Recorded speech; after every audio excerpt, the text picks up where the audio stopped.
African and crack they code. Better stop playing. Trust and lead of their natural resources and educating their people and putting them in position of control first through the government and then through the people. Oh man, they got a winning combination. Every time the West tell them no to something, they go and build it. Or the West.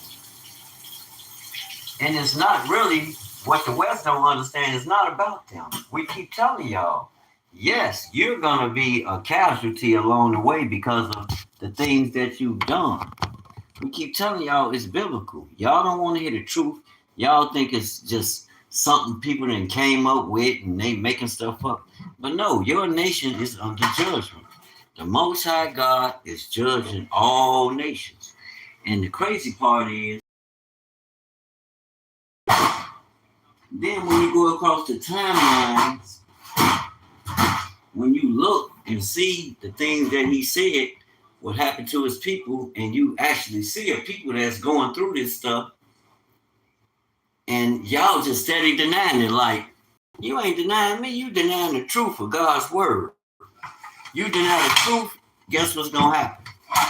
What did Christ say? Today is surely gonna happen. Today is surely gonna happen within the 23rd to the 25th of September. I'm like, bruh, it didn't happen. You should have just left it right there, came out, repented, confessed your sins before your brothers and sisters, and left that alone.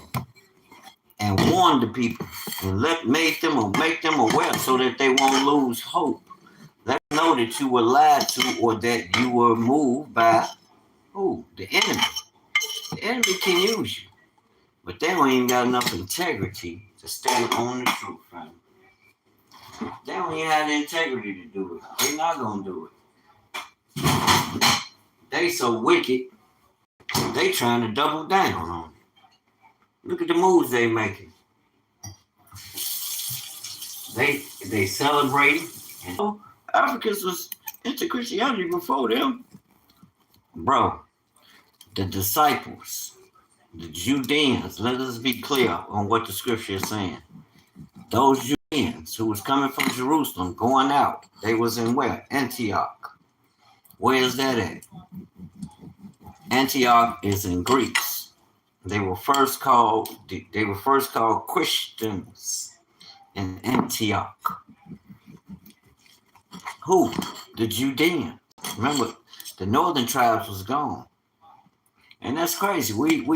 But we'll take their word. They don't give you the truth like this. Books open. Because you like Messiah. You people that's above all nations on the face of this earth. Until Yahuwah. So in order for the Yahuwah to recognize that, that means he had to put something that's of himself that's different from all other nations. That's special in you. And it shows naturally. You don't have to argue with nobody. Ain't nobody, I don't want to hear them sing. But deep down inside, I don't want to hear nothing but that soul music, baby. Or the Hebrew Israelite music, Hebrew Israelites.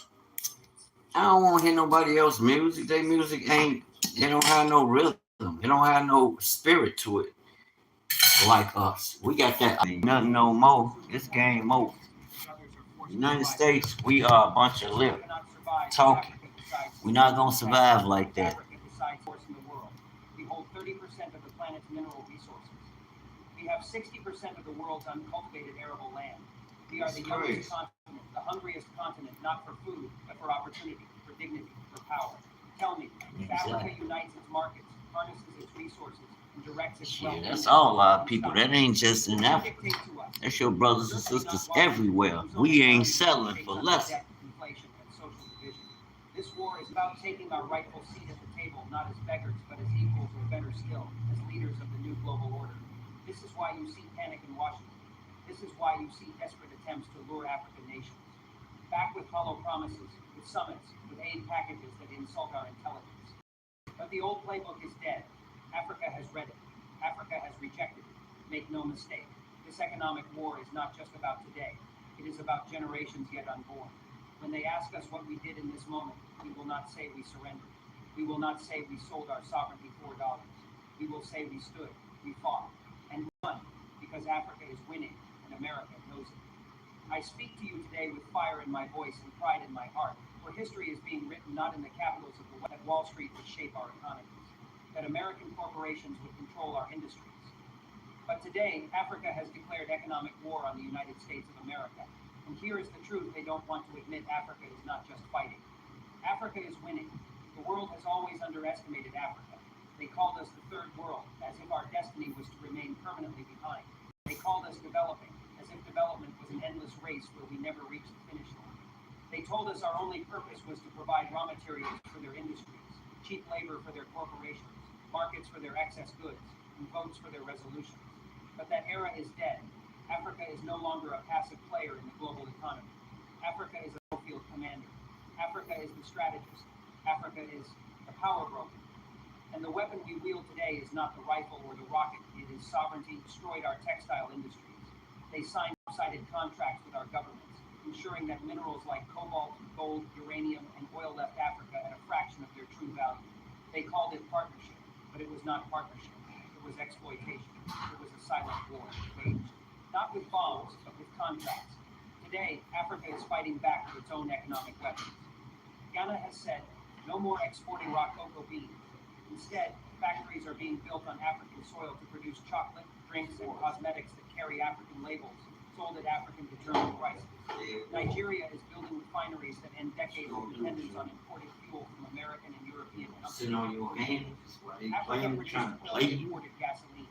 like Think you of one the of them insult. heathens. Think of the dependency that models dying. I don't think so. Ethiopia has risen with the Grand Wartime. Renaissance Dam, providing power not only for itself but for neighbors, breaking the old It's model wartime, that brothers and Africans sisters. must beg for electricity from outside. The enemy have declared war against the saints, true saints.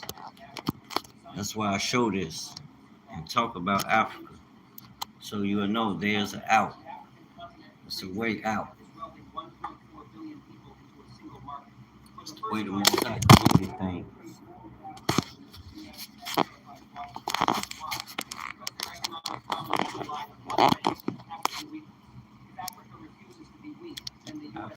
Weak. I don't know where the hell they get that from. You gonna learn today. Yeah, it's gonna learn today. And what is America's response? Panic, desperation. They gonna learn today, y'all.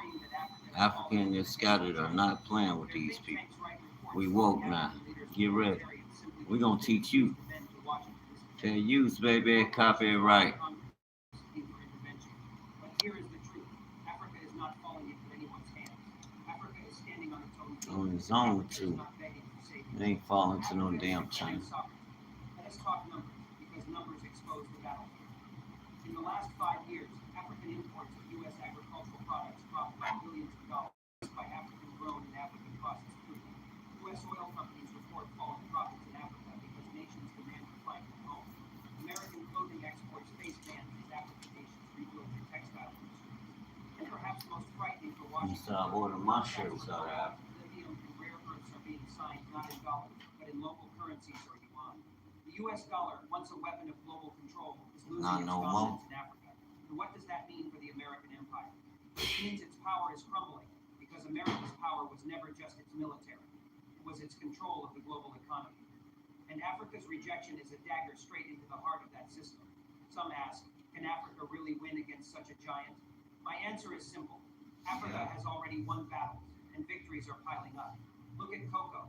For a century, Africa exported raw beans, and American and European corporations grew fat while our farmers stayed poor. Today, Ghana and CTE d'Ivoire are demanding fair prices and processing beef themselves. Suddenly, Hershey and Mars are terrified. Billions of dollars of profit are slipping away. Oil. Nigeria, Angola, and others are refusing to remain exporters of crude. They are building their own refineries. Suddenly, U.S. refineries face shortages of cheap crude. Look at technology. Silicon Valley depends on cobalt and rare earths. From Africa, for years they enjoyed contracts that handed them minerals almost for free. Today, Congo and others demand local processing plants and terms. Suddenly, iPhones, Teslas, and AI chips cannot be made without African permission. This is victory. This is sovereignty. This is war. And America is losing. But let us be clear, this is not a war we chose. It is a war that was brought to us. For decades, Africa asked for fairness, for justice, for respect. We asked for trade, not aid. We asked for technology transfer, not theft. We asked for genuine partnership, not exploitation.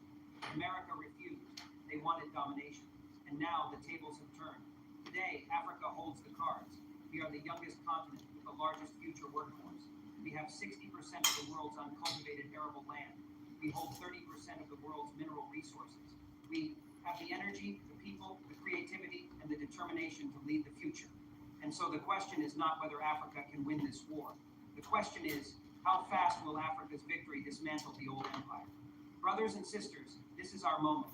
Washington cannot believe it, but history has shifted. We are no longer beggars at the gates of the IMF. We are architects of our destiny. We are no longer the exploited. We are the challengers. And in this economic war, we are not just surviving, we are winning. And America knows it. We have marched through the battlefield of economics, and we have seen clearly the war is real, and Africa is no longer retreating. But today, in this second part of our message to the world, let us lift the veil even further and show why this war is not only winnable, but already tilting irreversibly in our favor. Let us show why. America, the self-proclaimed master of the world economy, is watching its empire tremble under the weight of African resolve. For decades, the United States disguised exploitation as generosity. They came with smiling faces, speaking of aid, speaking of investment, speaking of democracy. Yet behind those words were chains of dependency, chains of debt, chains of markets rigged in their favor. They gave us loans with one hand and took our resources with the other. They opened our markets to their products while keeping. Fall, the season of sneeze. You're more than ready with new Binax Now Cook.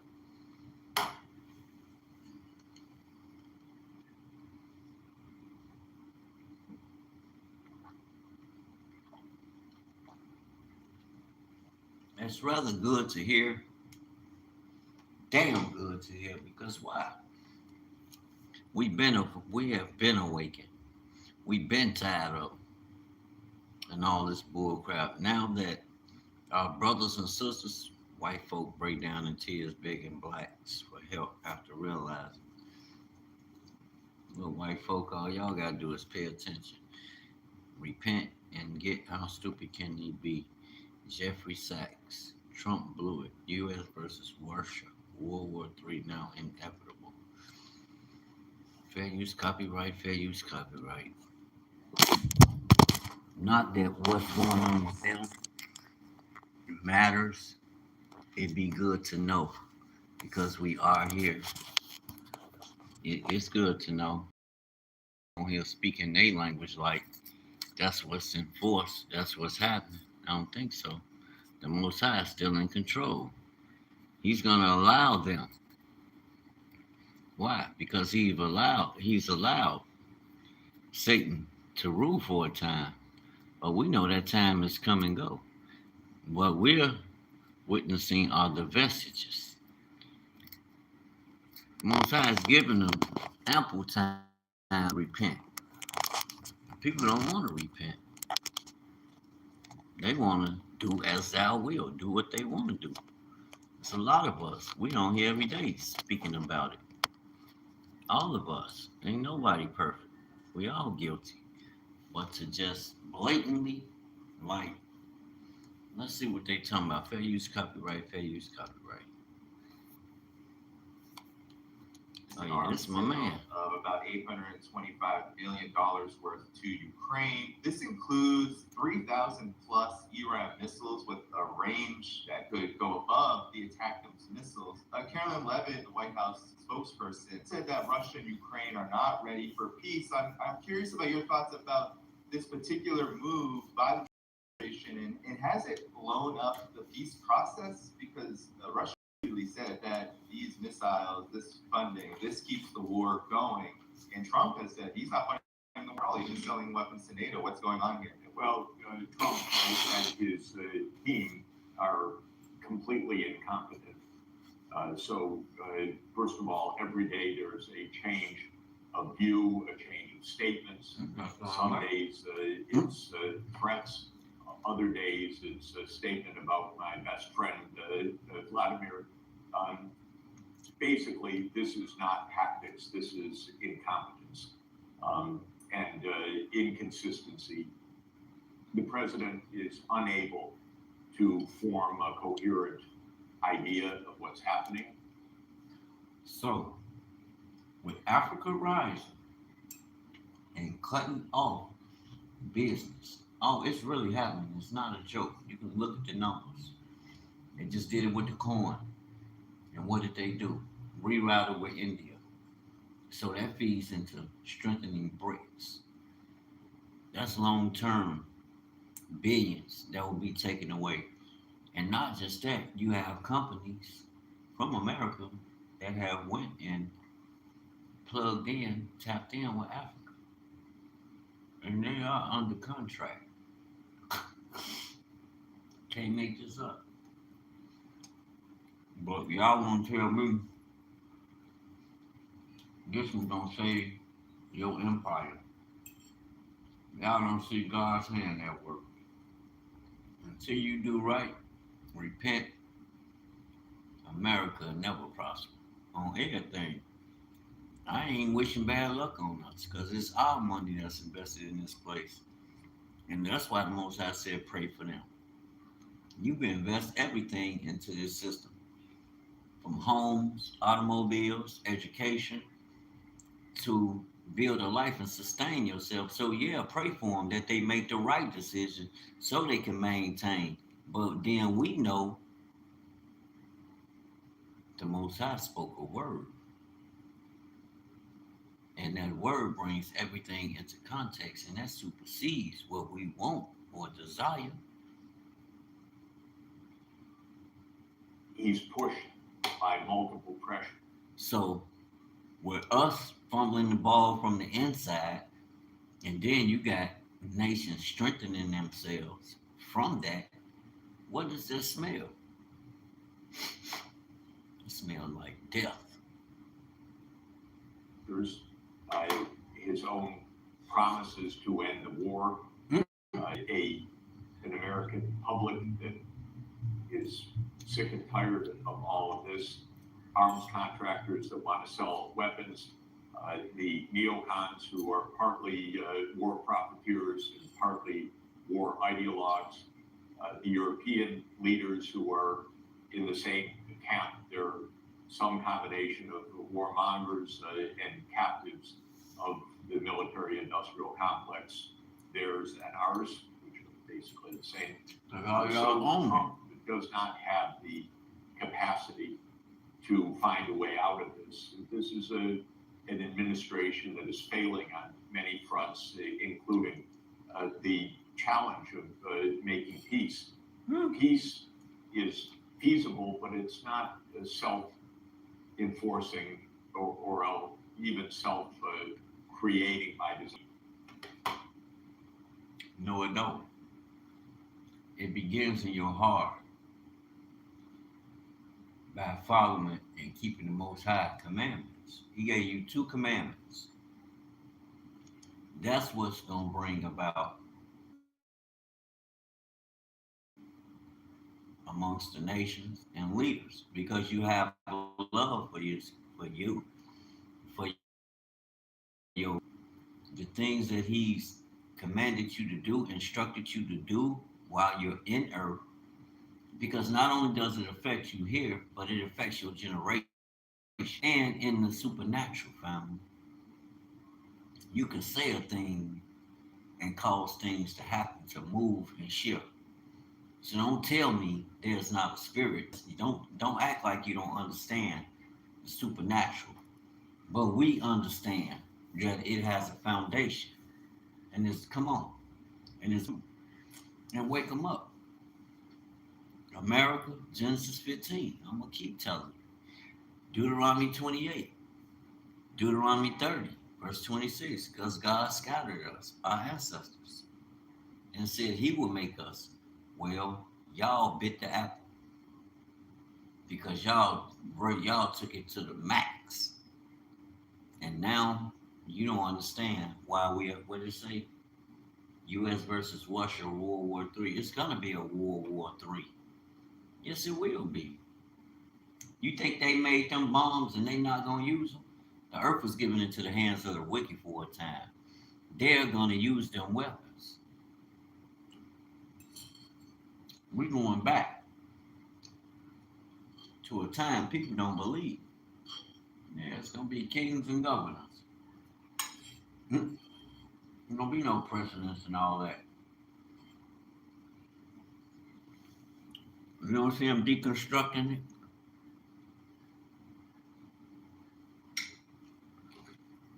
It's negotiation, not a 2-hour meeting. None of this is really happening right now. It's very sad. It's a meeting It's to save America right very now. troubling to have They such start dropping bombs confidence on our ass. in the U.S. leadership. But I think he have meetings to save our ass for a time. Them people been. You think they don't know? Okay. Understand the language. The moment we send Ukraine a bomb, that is an admittance to an act of war. You're arming them. That's leverage for Russia. Russia got every right to blow back. You can't say shit.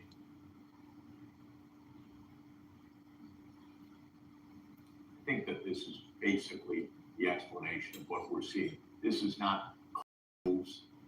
This is not strategic.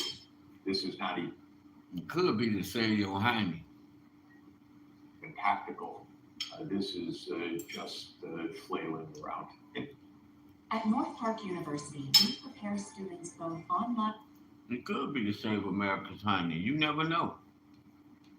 And will it make a difference, Professor Sachs? Because the contract says 1,000 Iran missiles per year are going to be sent to Ukraine.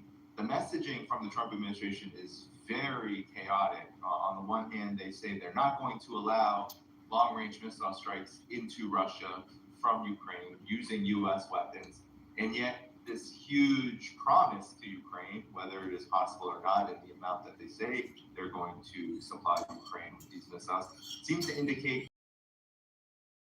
Not enough of a military expert to know the full ramifications of this weapon system, but this seems to me to be definitely a prolongation of war. We're also in a context where Ukraine is ruled by a small gang that also is enormously corrupt, operates by martial law, and like in the United States, has no relationship to the needs of the Ukrainian people or to public opinion in Ukraine, which overwhelmingly wants this war to stop. Basically, it's almost as if we're just in the hands of gangsters in the U.S., Europe, and Ukraine. Nobody really wants the war to stop, other than, I would say, Russia, frankly. Russia wants it to stop on terms that it has laid out, which is neutrality of Ukraine first and foremost, and the territorial concessions after 11 years of war since the Maidan coup, which the U.S. backed in February 2014. Those are actually pretty sensible terms for ending this war, protecting Ukraine's sovereignty and safety over the rest of Ukraine, which is 80% of Ukraine, or pre-1991, pre-war Ukraine. And this should be the basis for finding an agreement. We're not getting there, it seems, again, because it would require a president who is capable of laying out a framework and sticking with it and negotiating on that basis, but we don't have that. So it looks like more fighting, more escalation, more destruction. We know that Russia launched tremendous missile and drone attacks against Kiev in the last 2 or 3 days. A lot more of that will happen. And all of this is also a tripwire to further escalation and the, I would say, ever-present risk of this hurtling into a nuclear war. That has been true all along, and there does not seem to be any will to pull back from this. As incompetent as the U.S. leadership is, I would absolutely put Starmer, Merz, and Macron in the same level of grotesque incompetence. I don't think any of them reflects the interests of their country, the security of Europe, or a reality of the situation. Europe has been scrambling around the idea of a buffer zone, and this is supposedly a suggestion around a so-called peace deal. But as you said, Professor Sachs, no one is really talking to Russia anymore, despite the U.S. having engaged in these talks in Alaska. It appears, especially Europe, they are very much against even the idea of talking to Russia, are now proposing this buffer zone as a way to push their version of what a cessation of this conflict would look like. What do you think about this? Because Europe has been so quick and so eager to follow along with the United States, agree to this weapons transfer mediation. What do you think of this buffer zone idea and how Europe has conducted itself over this process of a conflict? You're about to follow not going in down. favor of the U.S., Europe, or Ukraine. I think the main problem is that there is no dialogue between Europe and Russia. Zero. The Russians say important things. They talk about, of course, NATO, their borders, U.S. missile systems, threats to their security. And the European answer is Putin is a monster. He's a relentless expansionist. He's out to invade the rest of Europe. He must be stopped. This is not what the Russians are saying. And the European response, to my mind, is either Like their cousins over here. Or recklessness. They reckless. I don't know which. Some They European warmongers. leaders have said things in private to me that are different from what they say in public, in which case the conclusion is it's recklessness, that they're gambling on more war for whatever reason, even though they know that what they're saying is not true. Some of these leaders just strike me as fools. Starmer, for example. Merz strikes me as an unrelenting warmonger. Not a word of peaceful solution comes out of his mouth ever. And what's amazing is Germany. So, in the Gentile nations, you have war. In the children of the kingdom's nation, Hello Egypt again, strikes and back. welcome to They the got Master's a big Voice. watcher, huh? Look at him dead over there in Europe now. I got to watch this. Fair You're use right. copyright, fair use copyright. We gotta check that out. All this war, that's why I said they gonna push it until we're going to world war. Because their system has to be broken to bring in the new. The Messiah's kingdom is coming. And these people are pushing their agenda at the same time to usher in their kingdom. Whose kingdom do you think is going to stand? They're going to push. They're going to try their best to bring it about. But you already know whose kingdom is going to stand. Let's check this out. Friends, let me begin with a simple but unsettling question that should keep every strategist awake at night.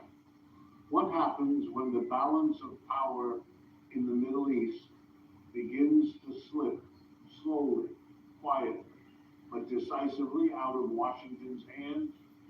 Tonight, we are witnessing precisely that moment, and the implications will reverberate through global politics for decades to come. The title of our discussion reveals everything you need to know.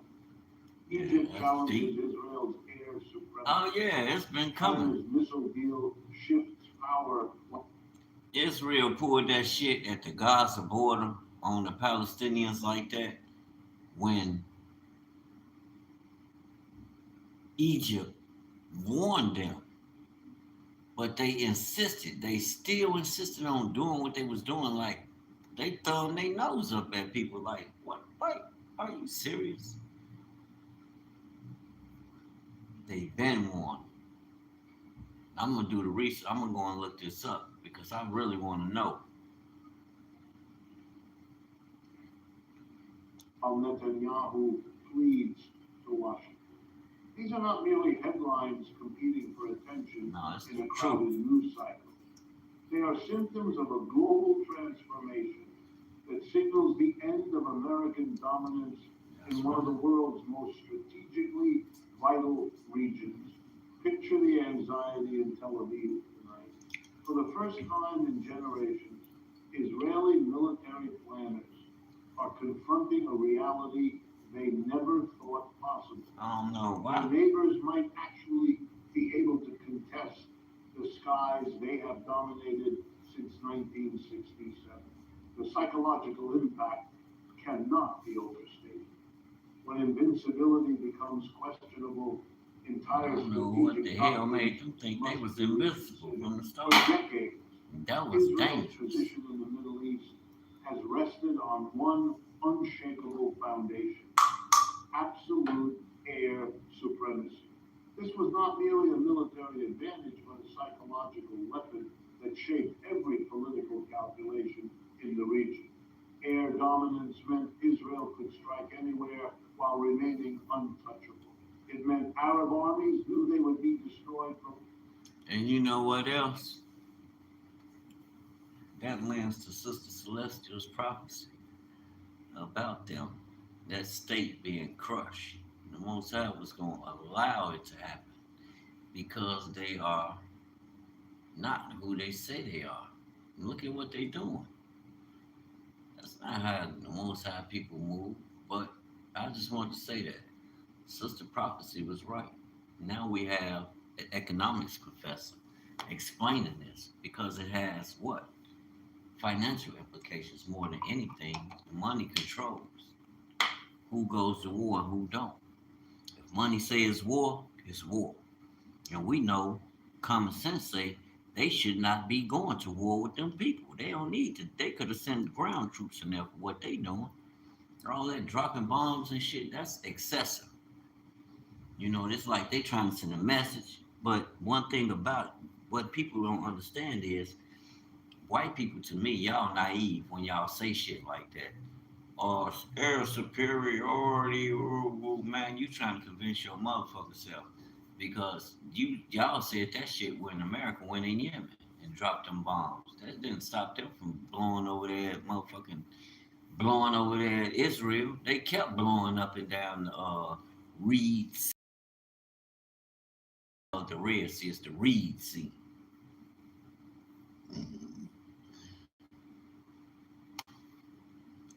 But these Western nations are, let me tell you, I live in y'all nation.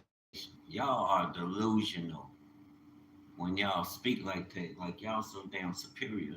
Fuck out of here. People got compassion. They love their neighbors, but fuck out of here. Above, before they It's a could day go of to reckoning ground threat. that needed to be It happening. meant Israel held the ultimate trump card They in thought any they regional crisis. This supremacy was carefully constructed did. through Yeah. billions of dollars in American aid, exclusive access to cutting-edge fighter jets like the F-35 Lightning, advanced missile defense systems that could intercept incoming threats, and intelligence networks that allowed Israel to identify and neutralize challenges before they materialized.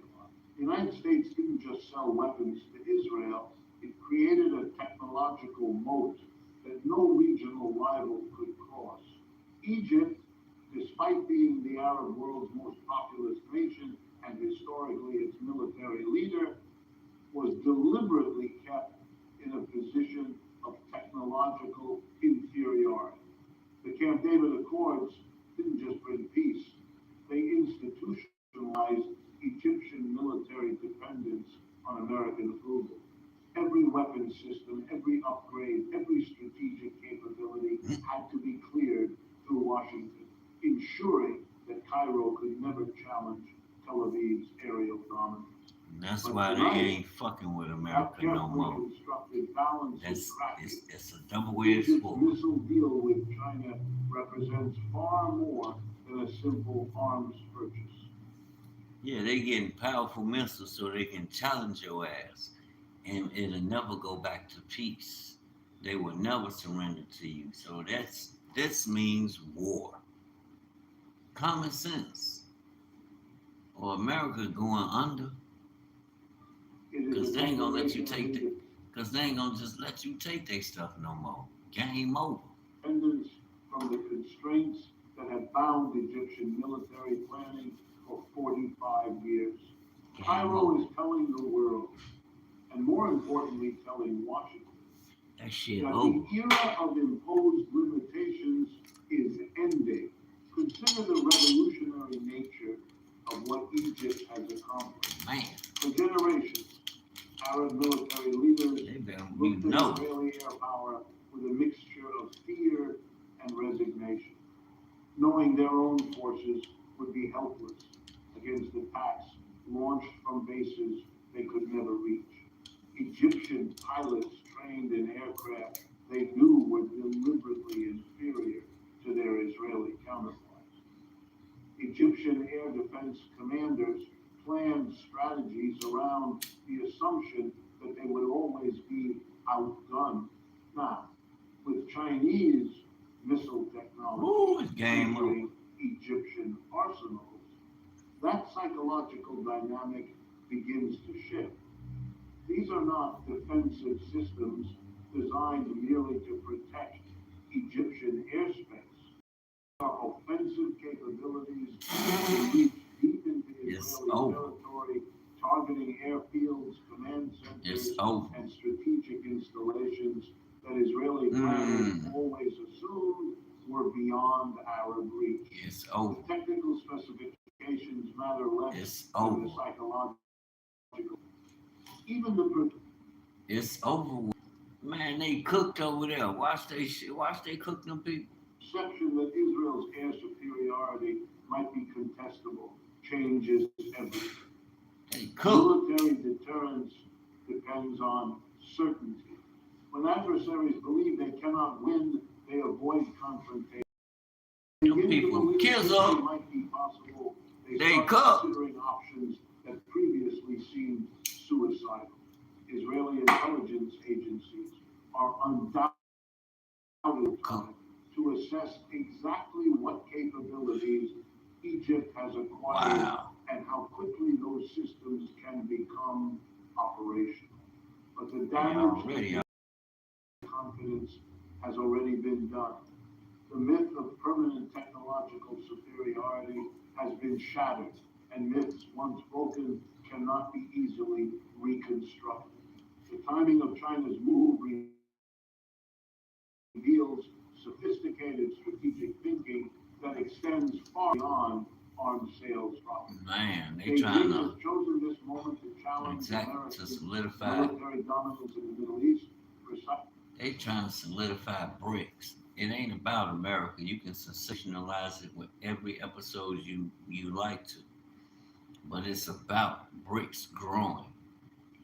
And the less they have a dominant power supplying their rise, the greater their chances are of succeeding. That's common sense. How am I gonna rise as a power with you bankrolling? It don't work like that. That's common sense. If we want to own and control it, we have to bankroll it. Bottom line, that's in all events. That's like with politics. If we don't send a politician up there with the money and the agenda, He's gonna go take care of somebody else's agenda. And we're gonna sit back whining and crying, talking about what Democrats ain't doing, talking about what Republicans ain't doing, but it's common sense. You want him to work, you pay him. And you send him up there with an agenda when you give him that money. Stop playing. Precisely because American credibility is already under strain from multiple directions. The war in Ukraine has exposed limitations in American weapons stockpiles. We in trouble. The withdrawal from Afghanistan damaged perceptions of American reliability. Domestic political polarization has weakened America's ability to sustain long-term strategic commitments. China is exploiting this window of vulnerability, something Washington has always denied them: genuine military parity with Israel. This is not about Chinese generosity toward Arab causes. This is about Beijing's global strategy to displace American hegemony by creating alternatives to American-dominated security arrangements. Every Chinese missile deployed to Egypt serves Beijing's broader objectives.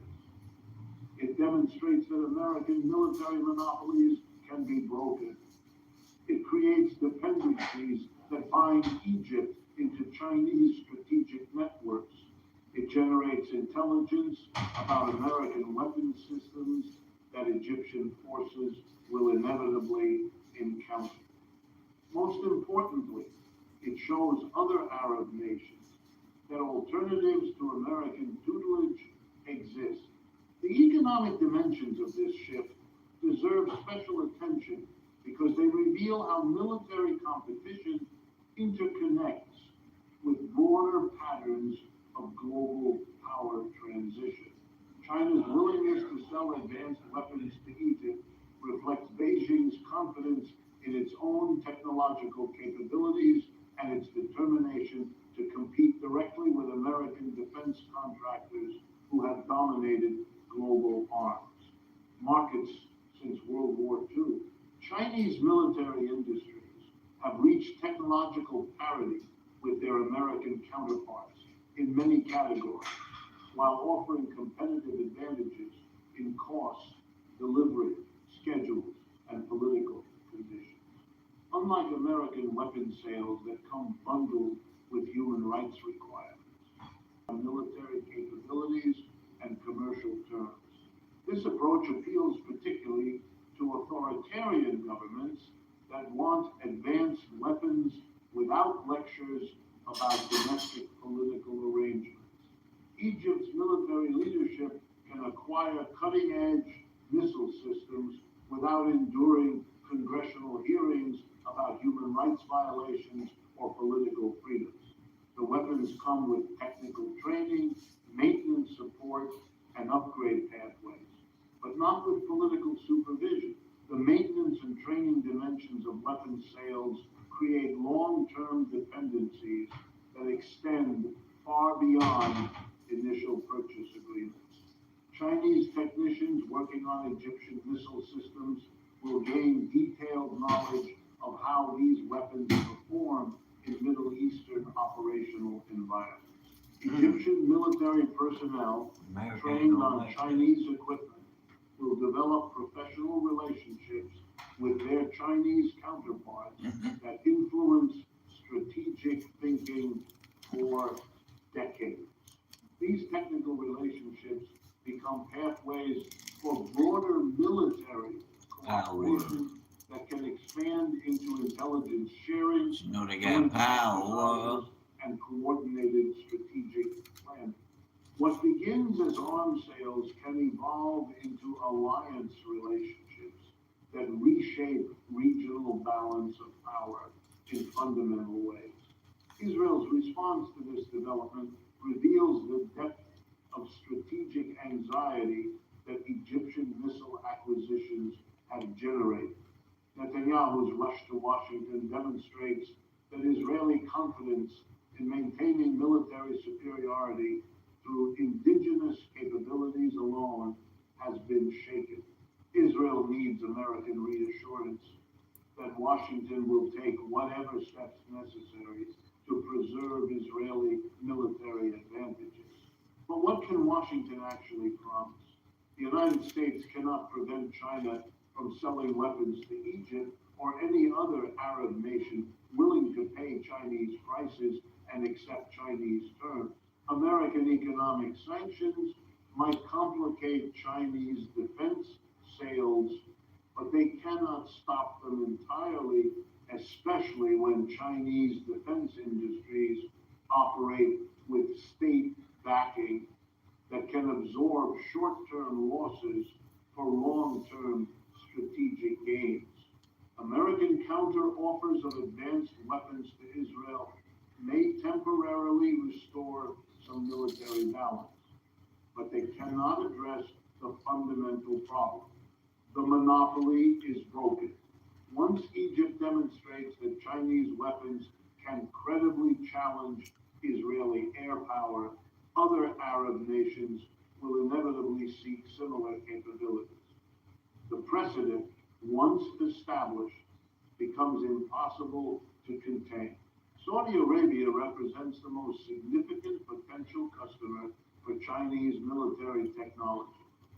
With oil wealth that dwarfs Egyptian resources and strategic ambitions that extend far beyond regional boundaries, Saudi military modernization programs could fundamentally alter Middle Eastern military balance if they incorporate Chinese weapon systems on a large scale. The Saudi leadership has already signaled dissatisfaction with American conditions attached to weapons sales, particularly restrictions related to the war in Yemen and requirements for coordination with Israeli security interests.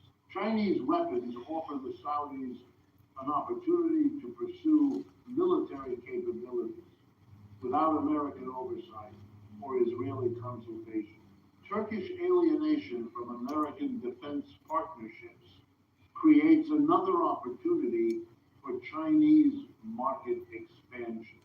Ankara''s purchase of Russian S-400 air defense systems, despite American objections, demonstrated Turkish willingness to diversify military suppliers. Chinese weapons could provide Turkey with additional alternatives to American military dependence while strengthening Ankara's position within NATO through reduced reliance on alliance-provided equipment. Even smaller Arab states are reconsidering their military procurement strategies as Chinese options become more available and American conditions become more burdensome. The United Arab Emirates has explored Chinese drone technology. Qatar has investigated Chinese air defense systems. Jordan has considered Chinese military communications equipment. Each of these potential deals erodes American military market share while building Chinese influence networks that extend beyond commercial relationships into strategic partnerships. The cumulative effect weakens American ability to shape regional military balance through weapons sales leverage. The intelligence implications of Chinese weapons proliferation throughout the Middle East should concern American strategic planners as much as the immediate military balance effects. Chinese technical personnel supporting weapons systems in Arab nations will have opportunities to study American military capabilities, Israeli operational environments that could prove valuable in future conflicts involving American forces. Egyptian integration of Chinese missile systems will inevitably require coordination between Chinese and Egyptian intelligence services to maximize weapons effectiveness. This cooperation could provide China with insights into American intelligence methods, Israeli operational patterns, and regional security dynamics that Beijing could exploit in other theaters of competition. The cyber warfare dimensions of Chinese weapons systems introduce additional complications that American planners may not fully appreciate. Chinese military equipment increasingly incorporates network capabilities that require software updates, communication protocols, and data sharing arrangements that could create vulnerabilities in partner nation military networks. Chinese weapon systems operating in Arab armies could potentially serve as platforms for intelligence collection, communication, interception, technology into Arab defense networks, creates new forms of dependency that could be exploited during future conflicts. Space warfare capabilities represent another dimension of Chinese military cooperation that extends beyond terrestrial weapons systems. Chinese satellite. America's the one that's using people's stuff against them. Just had to slide that in there, Mr. Wolf. Nobody do that but America. White religious psychosis. They drunk, fam. They drunk on pickup trucks, once 80,000, now selling for 20,000. The market crashes here. See what they talking about. The high-quality industrial products you need. Grainger, for the ones who get it done. Constant reminders of your moderate to severe Crohn's disease or else. The shift is real. The empire is going under. Old school pickup truck. It's getting a new school makeover. Commercial truck maker Workhorse is unveiling its new plug-in hybrid pickup truck. Dealers are begging buyers to take trucks they once marked up like gold. That desperation is the loudest alarm yet. What looks like a sale is actually a sign of collapse. Factories kept building, families stopped buying, and now entire lots are drowning in unsold machines. Pickup trucks have become so imposing over the years, and apparently this is a problem. But the truth behind these markdowns goes far beyond cars. It reaches into jobs and communities. What forced this sudden reversal? Why did executives ignore the warnings? And how much farther can prices fall before the system cracks? The cliff. For years, pickup trucks were the financial crown jewels of American car makers. These machines carried price tags that rivaled luxury sedans, with top trims routinely climbing above $80,000. Yet in the space of months, the market shifted so dramatically that the same trucks are now showing up at distressed sales for as low as $20,000. Damn. For dealers who once bragged about long wait lists, I wish I and had 20 markups, cash. the I'd go fall back. has been nothing short of But catastrophic. then shit, they The ain't crash telling you was the not problems caused up by under a the single hood. spark, but by a dangerous combination of overproduction and shrinking consumer demand. Manufacturers kept their factories humming, convinced that buyers would always line up for bigger, more powerful trucks. At the same time, rising interest rates and higher monthly payments built a wall between ordinary families and the vehicles they once aspired to. It could have been done. Let's examine that. Did the American government make way for entrepreneurship in its citizens? Where its citizens can business right here on American soil, or are they just stuck on their friends? I think them being stuck on their friends has led them to this point. They didn't choose to honor the code. They use the people. They use us. They use us to get loans to do these things. And they talking about incentives. Fuck an incentive. You should be getting us something for free. You should give every American an automobile to go back and forth to work. That will ensure cash flow. How about moving from that standpoint? Give the ones who's working, you know they need an automobile. They can move about, go to and fro. You can drop me one.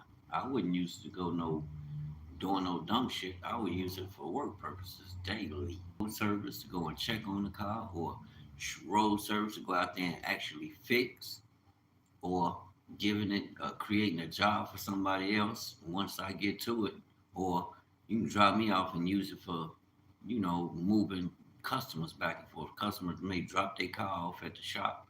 You take the truck and go drop them off and pick them up. That's a job. Dropping off and picking up people. We can add that into the talent because we ain't charging them full price. We give them decent prices. We have enough room to apply something like that to create a job. We can create a job within our work. So, family, they bullshit. That's all I need is a 4. Give me one of them big ass pickup trucks, 4x4. Give me a trailer for it where I can throw them tools back there, enclosed trailer. I pull that trailer, make sure I can and power it through solar and get some free power. But yeah, build a whole business on that truck and be gone. They playing games. That truck will make the money and bam, pay it off. They ain't no hustlers. They ain't no fucking businessmen. I wouldn't watch my company go under like that. Hell yeah, I will give you come get these trucks. Come get them. You got a job, come get it. Money down, no money down, come get it. And within the next 2 months, next month, you start paying your bill. You go make some money. And you start paying your bill. We ain't gonna come chasing you or hunt you down, nothing. We're gonna give you room to work. We need you to be working and be successful. That's what the program will be about, to make sure you get to the success. Wrong. When shoppers pulled back, inventories piled up, and dealers were stuck paying daily interest on unsold trucks that turned into financial anchors. Cater strictly to the business sector. People with businesses, small businesses, on grid, off the grid, cater to them. A contractor in the Midwest illustrates how surreal the moment has become. After his old truck's transmission failed, he I wouldn't buy one of them. And found a nearly new model offered at $12,000 off its sticker. For a moment, he thought he had struck gold. No, As he he didn't. began signing papers, hidden fees appeared. His trade-in value collapsed, and a whispering advisor warned of long waits for replacement parts. What looked like salvation turned into a trap. And yet Mike's ordeal revealed the deeper truth. When inventory rots, desperation takes over. Dealers can mask it with smiles and shiny showrooms. And behind the scenes, every day of aging car. That's another blow to America, its economy, its stability.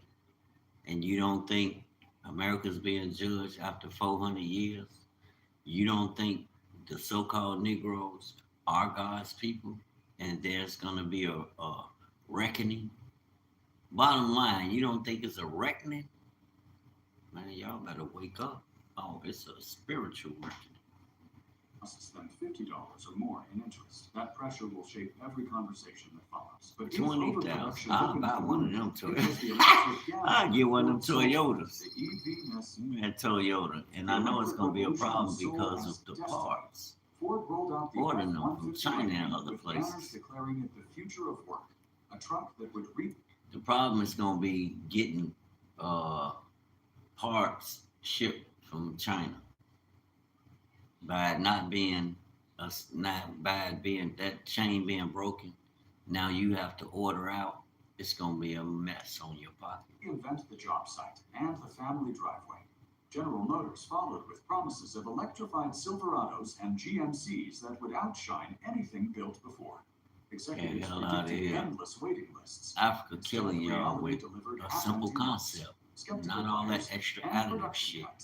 The Lightning became the cautionary tale. On paper, its towing capacity seemed impressive, but in practice, owners who hauled boats or trailers discovered that the range collapsed by nearly half, leaving them hunting for chargers that often failed to work. In cold weather, range dropped by 40% or more, turning a supposed workhorse into a very expensive driveway ornament. Word spread quickly, and enthusiasm curdled into suspicion.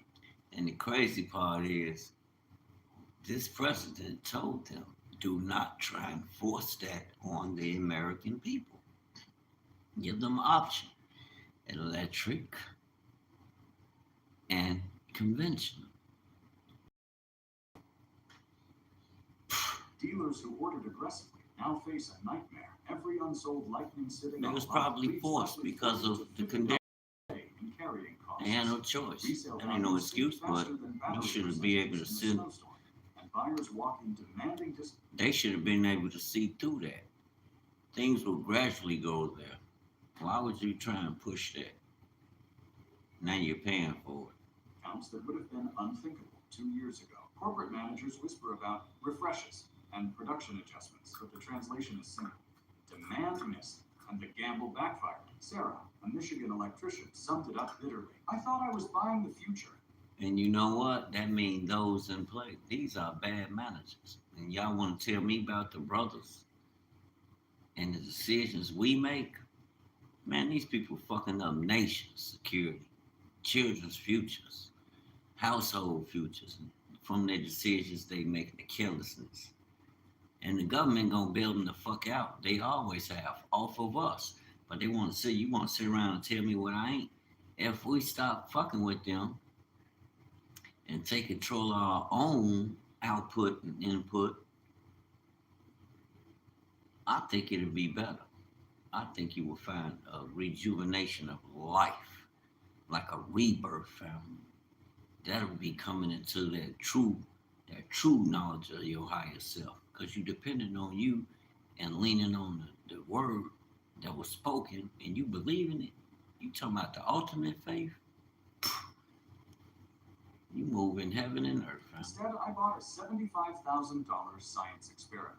Her words echo across communities. Everything they doing in this hour is experimentation. They over-experiment. And if electrics lost their shine, the so-called luxury flagships turned into monuments of hubris. Luxury collapse.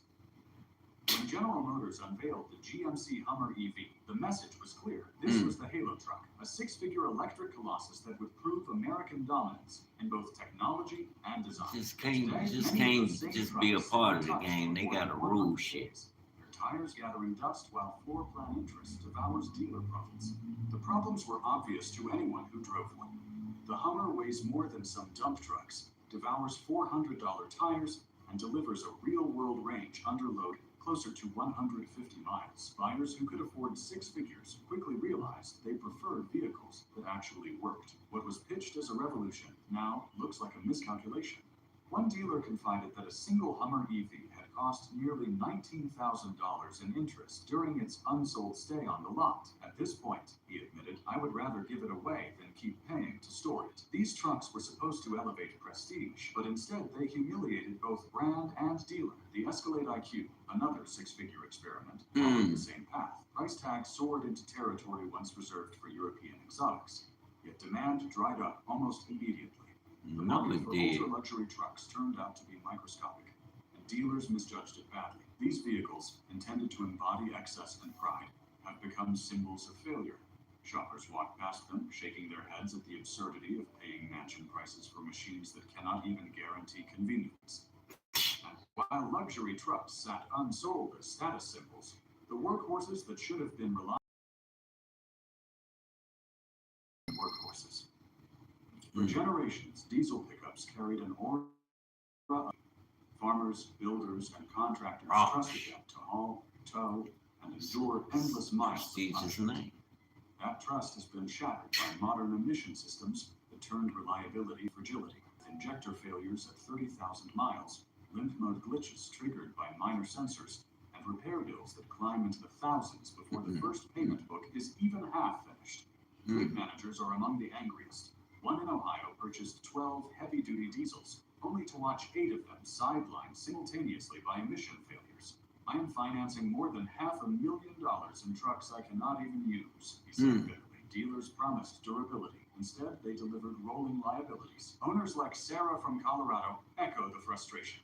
Her Ram Cummins still had the transmission and emission system collapsed just after warranty coverage ended. She has spent nearly $7,000 in repairs within 2 years. My old Ram never saw the inside of a shop, she sighed. This one lives there. Dealers, saddled with high-priced heavy-duty stock, now face the worst scenario. Buyers know the risks, and word spreads faster than any marketing campaign can contain. Trucks once priced at $70,000 or more now require deep discounts just to lure cautious buyers. And that betrayal cuts deepest because when the vehicles meant for hard labor fail, they undermine not just balance sheets, but livelihoods. But as shocking as these failures are, they are only the beginning. America, America. There go another shot to him. It shows that drinking diet soda and sugary drinks could boost your risk of a dangerous heart condition. It finds that one medium-sized fast food diet soda a day. Oh, wow. Turn your pastime into your full-time. I can check this out. After this one, I'm out. But this is what I do: sit and take stock of what's going on, and then I read my Bible so I can really know and put things into perspective. So we'll know how to make sound decisions to inform our people and to make the right moves. We're trying to duck all that. Tel Aviv. Israel was rocked by a major tragedy after its main nuclear power plant was destroyed by a joint missile strike from a Middle Eastern coalition. The explosion, which occurred at 7 a.m. local time, not only destroyed vital facilities, but also triggered national panic unseen since previous wars. Technical glitch. However, reports on the ground quickly refuted this narrative. Flames soared, plumes of smoke billowed, and windows shattered in a 20-kilometer radius. Residents panicked and ran. Some even thought the end of the world had arrived. Ironically, many believed the news from Twitter more than the government press conference. The reaction was frantic. Several eyewitnesses described the moments of the explosion as a living nightmare. The streets were filled with screams, sirens blaring, and military vehicles zooming aimlessly. I thought it was an earthquake, but it turned out the sky was falling, said one resident. But amid the panic, a moment of absurdity emerged. Some residents were busy live streaming on TikTok with the caption that Israel's nuclear program was on a massive discount. The scene instantly went viral, adding to the ironic image that modern tragedies always become entertainment content. The Israeli government was stuttering at the government level. The chaos was no less severe. The Israeli prime minister only emerged 5 hours after the incident, his face pale and his voice trembling. He promised to take firm action against the perpetrators of the attack. Although details of the retaliatory plan remained unclear, the public was immediately distraught. If even a nuclear weapon could be breached, how could the promise of public safety be guaranteed? Meanwhile, a military spokesman claimed the Iron Dome defense system was working optimally. But the reality on the ground was clearly different. The missiles entered without significant resistance. Cynical comments flooded social media. Iron Dome and Iron Donut both had equally large holes. International media also competed for the narrative. Each network tried to provide in-depth analysis, though in reality, there was more speculation than accurate data. Amidst all this, local journalists were busy competing for the best angles at the explosion site, like a competition to upload the fastest content. The satire was that a nuclear disaster was being treated as if it were a fashion show. The situation was still heated.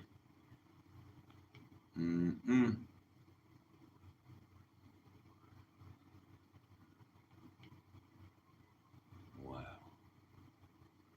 Today, we witness an event that is as revealing as it is alarming.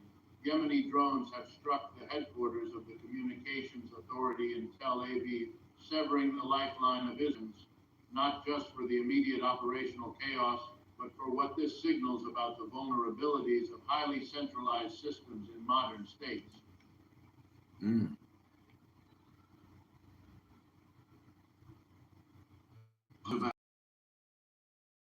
Over endless savannas, shadows once gathered for a war no man could believe, not between tribes nor armies, but between two forces of nature that had learned to hate each other.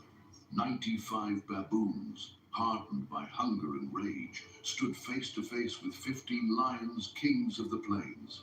I got to check that This out. battle would echo through time as one of the darkest wars in the wild. It was not just survival, it was vengeance. For years, baboons had watched their young stolen by lions, torn apart before their very eyes. In return, the baboons raided dens, dragging fragile lion cubs into the night. The year was 1978, near the dry riverbeds of Tsavo, Kenya.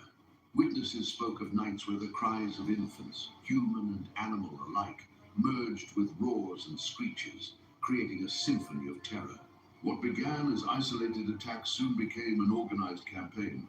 The baboons gathered not in dozens, but in scores. They were preparing for something no lion had ever faced before, a coordinated assault. The lions, led by a massive male known as Marunga, did not retreat. For them, every inch of territory was sacred, every acacia tree and waterhole marked by their ancestors' blood. To abandon the land, their throne, and so they chose to fight. And that is where our story begins. But before we dive deeper into Africa's darkest war, tell me, where are you watching this from?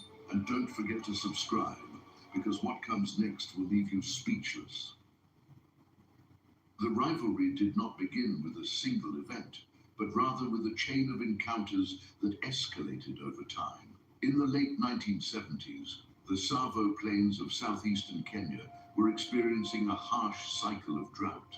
With prey scarce, lions ventured further than usual in search of food, sometimes targeting vulnerable primates. Baboons, known for their aggression when threatened, began to respond violently when cubs or weaker members of their troops were attacked. This cycle of predation and retaliation planted the seeds of what would later erupt into large-scale conflict. The savannah was a stage of constant tension, with limited waterholes acting as flashpoints. Around these few remaining resources, both lions and baboons were forced into close contact. Lions typically dominated through sheer strength, but the numbers of baboons often gave them an advantage.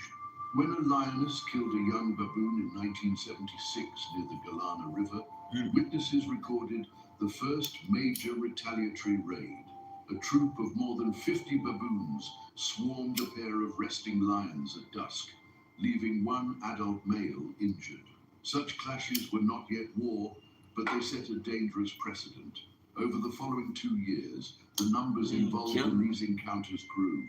By 1978, reports from local rangers indicated that certain baboon troops had begun to gather in unusually large formations, sometimes exceeding 90 individuals. These troops demonstrated coordinated movements, especially at dawn and dusk, that suggested defensive strategies against lions. Their vocalizations became more aggressive, echoing across the plains and creating an atmosphere of constant unrest. The lions, too, were adapting. 15 adults, 8 males and 7 lionesses, had begun to patrol a vast stretch of the Tsavo region, covering more than 60 square kilometers. They hunted wildebeest and zebra when possible, but when herds migrated further east, baboons became easier targets. This relentless pressure hardened the baboons, pushing them to remain close to rocky outcrops and trees where they could launch counterattacks from above. Clashes intensified in early 1978 near the Voi River Basin. In one documented incident, a group of baboons hurled rocks and branches down on a lioness attempting to seize an infant. The lioness retreated, but days later, the same troop suffered the loss of 3 juveniles to a coordinated attack by 2 male lions. This cycle of action and reprisal entrenched hostility between the species, transforming ordinary survival into something darker and more destructive. The geography of Tsavo played a decisive role in these hostilities. The vast open plains provided no cover for baboons when they ventured far from trees, while lions risked injury if they pursued their prey into rocky cliffs. Both species exploited these natural features, turning the landscape itself into a weapon. Over time, these battles around terrain shaped the tactics each group employed, with baboons learning to draw lions toward dangerous ground. and lions waiting to ambush them in the grasslands. By mid-1978, rangers noted an unusual increase in carcasses scattered near watering holes. Some were zebra or antelope, but many were baboons and, surprisingly, lions as well. Scars and broken bones suggested direct clashes rather than simple hunts. These findings confirmed that what had begun as isolated predatory encounters had transformed into deliberate confrontations. Thus, by the close of the decade, the stage was set for one of the most violent interspecies conflicts ever recorded on the African continent. Both sides had suffered losses, and neither was willing or able to retreat. The savannah had become a battlefield, and the story of 95 facing 15 lions was no longer a legend in the making, but an inevitability. By late 1978, the baboons of Tsavo began to display behavior rarely seen at such scale. Normally, baboon troops remain within their own territories, competing rather than cooperating with neighboring groups.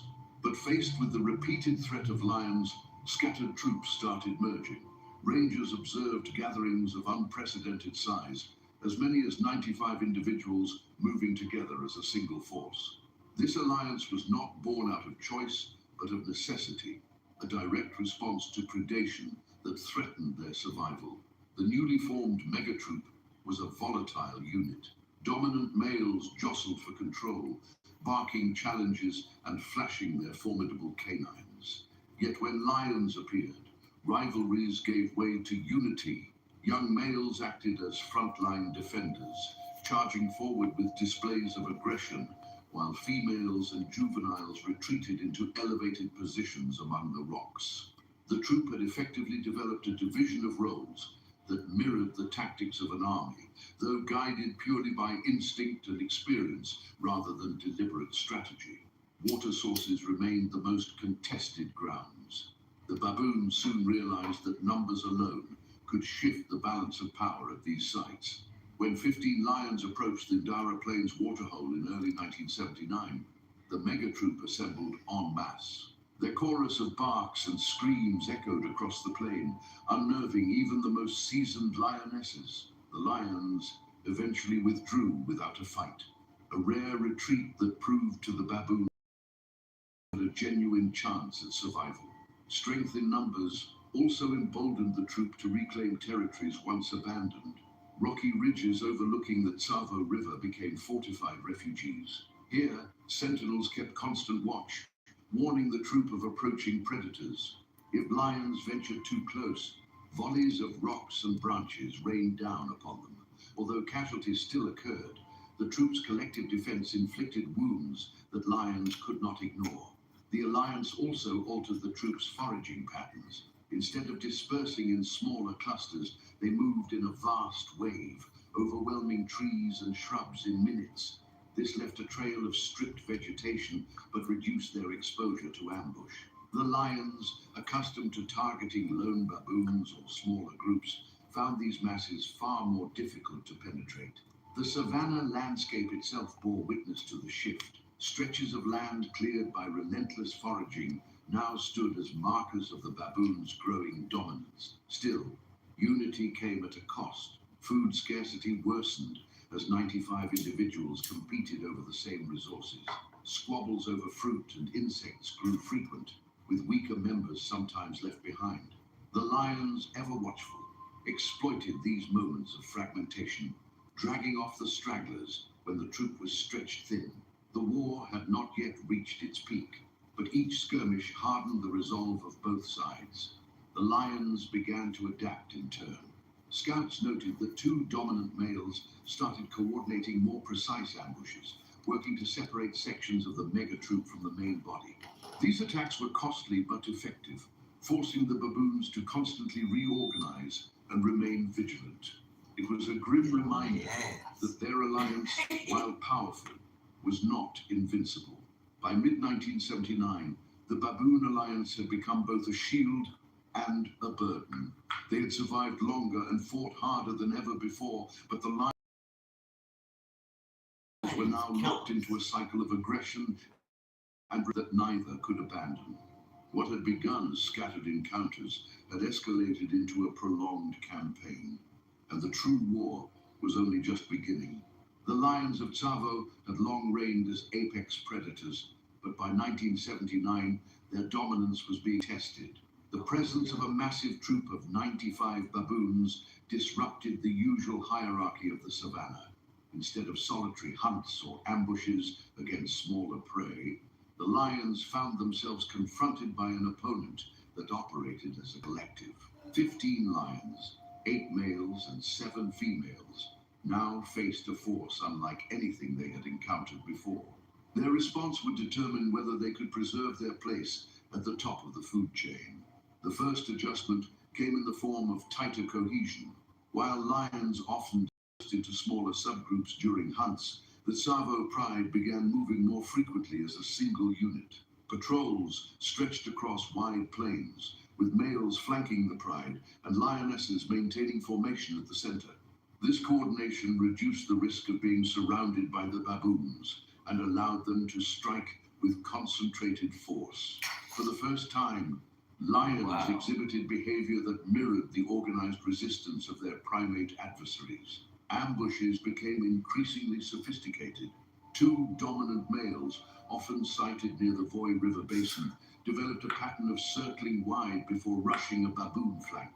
Lionesses followed with swift charges aimed at scattering the younger males who formed the troop's first line of defense. While these tactics did not always result in kills, they succeeded in keeping the baboons under constant pressure, preventing them from growing complacent in their unity. The lions also exploited moments of weakness caused by scarcity. When food was short, the massive troop spread itself thin across foraging grounds. Lionesses, trained in detecting vulnerability, struck quickly at these scattered groups. Several documented kills in early 1980 were juveniles that had lagged behind. These targeted strikes not only reduced the baboons' numbers, but also eroded their ability to maintain cohesion. Waterholes remained a central battleground. In one clash near Aruba Dam, the pride launched a direct assault at dusk. While most of the baboons scrambled to rocky safety, 3 were left exposed on open ground. The lions killed 2 and mauled another before retreating under a hail of thrown rocks. Though losses were suffered on both sides, the lions proved they could still command contested territory. Such victories reinforced their dominance and restored some measure of balance. Physical strength remained the lions' greatest weapon. A single swipe from a male could incapacitate a baboon instantly, and their coordinated roars carried across kilometers, sowing panic before a charge. Unlike the baboons, who relied on numbers and terrain, lions wielded raw power. This contrast highlighted the evolving nature of the conflict: intelligence and unity against muscle and ferocity. The pride also demonstrated remarkable endurance. Injuries inflicted by rocks or bites rarely forced them into permanent retreat. Scarred males continued to patrol, their resilience serving as both a deterrent and a rallying signal. For the baboons, each encounter came with the grim reminder that lions were not easily defeated, even when outnumbered 6-1. By the end of 1980, the lions' response had reshaped the conflict into a war of attrition. They had adapted to the unusual threat posed by the baboons, countering numbers with strength and coordination. Both sides had drawn blood, and neither showed signs of yielding. The savannah was no longer a hunting ground, but a battlefield defined by endurance, strategy, and the will to outlast the other. The first major clashes erupted in early 1981, when the dry season forced both baboons and lions toward the same dwindling sources of water. Around the Galana River, the 95-strong baboon troop had taken control of rocky ridges overlooking the bank.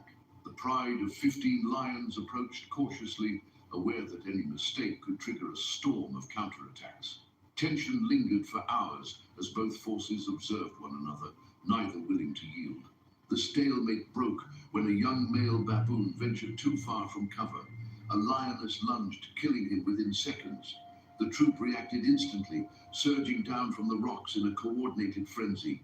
Stones and branches rained onto the lions, forcing them to retreat.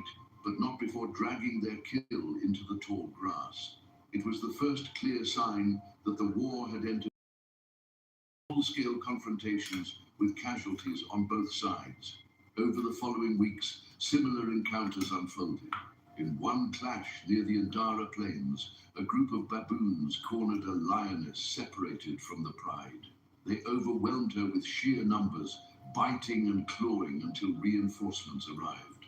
The lioness survived but carried wounds so deep that she limped for months. Rangers later noted the scars, evidence of the rare moment when prey had turned predator into victim. These battles left the savannah littered with remains. Rangers discovered carcasses of both baboons and lions scattered across watering holes, grim markers of the escalating conflict. Unlike normal predator-prey dynamics, where death served the purpose of feeding, many of these kills showed signs of retaliation. Bodies left uneaten, broken bones suggesting violence beyond survival. The war was transforming into a struggle for territory and dominance, not just sustenance. Both species adapted quickly. The baboons tightened their defensive perimeters, rarely allowing juveniles to stray beyond reach. Lions, in turn, refined their ambushes, working in coordinated waves to force baboons into open terrain. Each side studied the other, learning from mistakes, preparing for the next inevitable clash. Survival had given way to strategy, and the savannah became a proving ground for evolution under pressure. By mid-1981, the scale of the conflict drew attention from local communities. Villagers near Tsavo spoke of nights filled with roars and shrieks that echoed for miles. Travelers passing through the park reported seeing entire landscapes deserted, with antelope and zebra fleeing the areas where the battles raged. The war between lions and baboons was reshaping the balance of life across the region. The intensity of these clashes signaled that neither side was backing down. Every victory was temporary, every loss repaid in blood. Lions proved their unmatched strength, while baboons wielded numbers and terrain with relentless persistence. The African night was alive with the sound of war, a struggle etched into the dust and silence of Tsavo. And as we recount these brutal first clashes, a question arises. From where are you watching this forgotten war unfold? Share your thoughts in the comments below.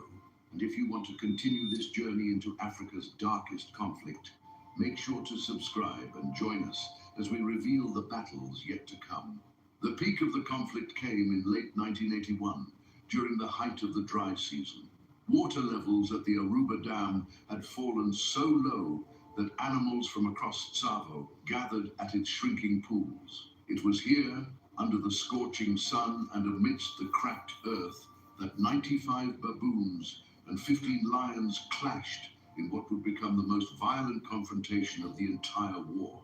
The baboons had claimed the ridges around the dam, turning the elevated ground into a fortress. From these positions, they could see approaching threats hours before they arrived. But they come stealthily. They approached as a pride, spread across the plain in a deliberate show of force. Dust clouds rose behind them as they advanced, their roars carrying across the dry wind. Warning sprinted directly at the lower slope, targeting the cluster of young males who often formed the troops' outer ring. Chaos erupted as the baboons screamed in unison, scrambling higher up the ridges. Rocks and branches cascaded down in waves, striking one of the lionesses in the face and forcing her to fall back. But two others broke through, grabbing a juvenile before vanishing into the tall grass. The troop countered with sheer numbers. Dozens of baboons surged downward, a mass of grey fur and flashing teeth, surrounding a lone male lion caught at the base of the slope. They clawed and bit furiously, leaving deep cuts along his flanks. He roared and swiped, scattering several attackers, but the assault only ceased when two other males rushed to his side, pulling him free from the frenzy. He survived, but his body bore the scars of the closest the baboons had come to killing an adult lion outright. For hours, the confrontation ebbed and flowed. Lions darted in, testing the defenses, while baboons countered from the heights. Dust, screams, and roars blended into one overwhelming chorus of violence. By nightfall, the battlefield was strewn with the bodies of at least 6 baboons and 2 lions. Neither side claimed victory, but the cost of survival was written across the wounded survivors who limped back into the darkness. The aftermath revealed the toll of the battle. Rangers found blood-stained rocks and broken branches scattered across the ridges. Carcasses of baboons lay untouched, evidence that the lions had struck not for food, but for dominance. The bodies of 2 lions, mauled and abandoned, told the same story. This was no hunt, it was war in its purest form. The great confrontation became a turning point. Both species had shown the extent of their resilience, but the losses proved unsustainable. The baboons, though still numerous, had seen their strongest defenders crippled. Game over. You playing with lions? Yeah, okay. Anyway, peace and blessings, family.